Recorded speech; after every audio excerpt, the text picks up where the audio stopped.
सांगते कपट भेव साधुत्व शुद्ध नमो आला. कारण महाराज कसं आहे, कामवाल्याचं सांगितलं तिच्या मनामध्ये काम काय झालं ते, धनवाल्याचं सांगितलं ज्याच्यामध्ये सात्विकता आहे त्याच सांगितलं. मग आमचे हनुमंतराया कसे आहेत, साधू रत्न आहेत. काळनेमी कसं आहे, त्याच्या मनामध्ये पोटामध्ये संपूर्ण काळ धरून आलता, पण त्यानं विचार सात्विक केलता. मग तसं आमचा हनुमंतराय कसे आहेत, साधू रत्न, साधूचं रत्न आहेत हनुमंतराया. मग त्यालाही कसे पाहू लागले, साधूच्या विषयामध्ये साधूच आहे असे आमचे हनुमंतराया पाहू लागले.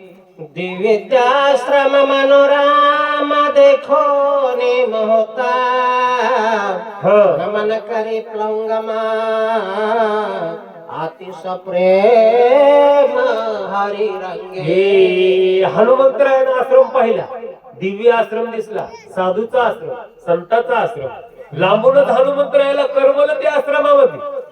आणि हनुमंतराया गडबडीने गेली काळनेमीकड आणि या साधूचं दर्शन घ्यावं असा हनुमंतरायाने विचार केला. हात जोडून साधूकडे जाऊ लागले. आये रुसो कार्याति कुशाला देखो निगोलांगुला घातले लोटांगण प्रबळा शरण कमळ वंदाया. हनुमंतराया हात जोडून काळनेमीकडे जाऊ लागली. काळनेमीनं पाहिलं हनुमंतराया आपल्याकडे आली. काळनेमीनं महाराज जाऊ लागला, जाता जाता बोलू लागला ते हात जोडून यायले म्हणून आपण लोटांगण घालीत जाऊ. लगेच काळनेमीनं लोटांगण घालीत गेली हनुमंतरायाच्या चरणापस्त्र आणि काय करू लागले, बैसो घातले वरासना आणले चरण क्षाळ जीवना अर्धे पाद तो संपादना पूजा विधान मांडिले. असं जन्माचं सार्थिक करायचं म्हणल्यावर असं करावं लागतंय. काळनेमी जरी असला, लोटांगण घालीत हनुमंतरायाकडे गेला की हनुमंतरायानं लोटांगण घालता घालता दोन्ही हात धरले, काळनेमी उचललं हृदयाला लावलं. काळनेमीनं हात सोडले, आसन घेतलं, ताबडतोब बसायला टाकलं. हनुमंताला म्हणले बसा याच्यावर, ताबडतोब उठला, लगेच पाण्याचा तांब्या भरून घेऊन आला आणि म्हणू लागला हे पाणी प्या. कोण, काळनेमी हनुमंतरायाची सेवा. स्वामी अंगीकाराचे फळमुळा प्राशन करा मार्गी शिनले ती बहळा स्वेद कलोळा सर्वांगी. काळनेमीनं हनुमंतरायाला बोलायला सुरुवात केली. हातामध्ये पाणी आणलं. स्वामी म्हणाले हनुमंतरायाला, स्वामी तुम्ही लय लांबून आलेली दिसायली, तुमच्या अंगाला घाम आलेला दिसायला, हे पाणी प्या, मी फळ आणतो, फळमुळं खा, या बसा, तुम्हाला सिंहासन टाकलं या सिंहासनावर. असा काळनेमी महाराज मनामध्ये कोणाचं, राजा रावणाचं ऐकून कार्य करू लागला. हनुमंतरायाने अगवण्या करता दिसतो शिजय साराम दूता वानर तनु गृहीता कोण कार्या त्वरिता तुम्ही येथे बोज केले.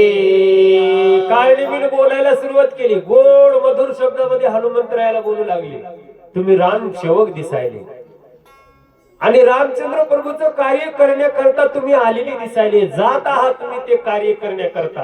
कारण राजा रावणानं आधी सांगितलं होतं मधुर बोलायचं, प्रेमानं बोलायचं, जिव्हाळ्यानं बोलायचं.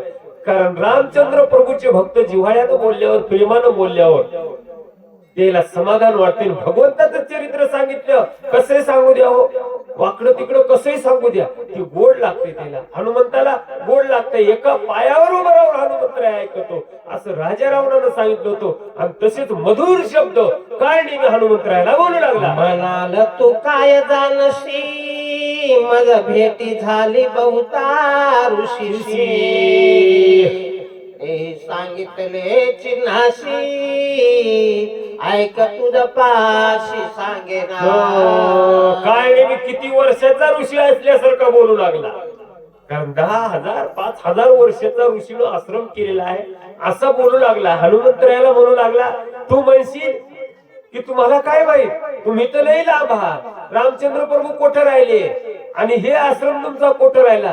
बाबा माही बऱ्याच ऋषीची गाठभेट झाली, बरेच ऋषी माझ्या आश्रमाला येतात आणि त्या ऋषीने मला रामचंद्र प्रभूचं संपूर्ण चरित्र सांगितलंय. वानेर किती आहेत, माकडं किती आहेत, आसुर किती आहेत, हे संपूर्ण सांगितलंय. म्हणून मी तुला सांगायलो असा हनुमंतरायाला काळ नेहमी बोलू लागला. राम लक्ष्मण बंधू दोघे पितृवचने निघती वेगे क्रमनुया मोह स्वांगे वनास वेगा पयाले. लगेच काळ नेहमीनं सांगायला सुरुवात केली. रामचंद्र प्रभू आणि लक्ष्मण दोघं भाऊ वडिलाची आज्ञा पाळली आणि वडिलाची आज्ञा पाळून म्हणू लागले. आईची वडिलाची आज्ञा पाळून वनामध्ये आले असा काळ नेहमी रामचंद्र हनुमंतरायाला सांगू लागलेला आहे. त्यांचा पुरुषार्थात भूत परिसता तो कपिनाथा आवडी उठली बहुतानुचरित परिसावया. कारण एकच वय काळ नेहमीनं सांगितले की हनुमंतरायाच्या हृदयाला लागले. हृदयाला लागल्याबरोबर इतकी आवड आमच्या हनुमंतरायाला निर्माण झाली की अफाट आवड निर्माण झाली. म्हणू लागले आता हे साधू आहेत, संत आहेत, याच्या मुखामधून आपल्याला 4 शब्द ऐकायला भेटले तर फार आनंद होईल असं आमचा उत्कृष्ट हनुमंतरायाचं मन झालं आणि काळनेमीचं रामायण ऐकू लागली. स्वयंवरी भंगिले हर कोदंड रावणाचे काळे तोंडा झाडिलास भार्गवाचा बंडा येश प्रचंड घेतले. मागचं पुढे पुढचं माग सांगायला सुरुवात केली पण हनुमंतराय ऐकू लागले, एकनिष्ठ होऊन ऐकू लागले. म्हणू लागले राजा रावणाचं काळ तोंड केलं.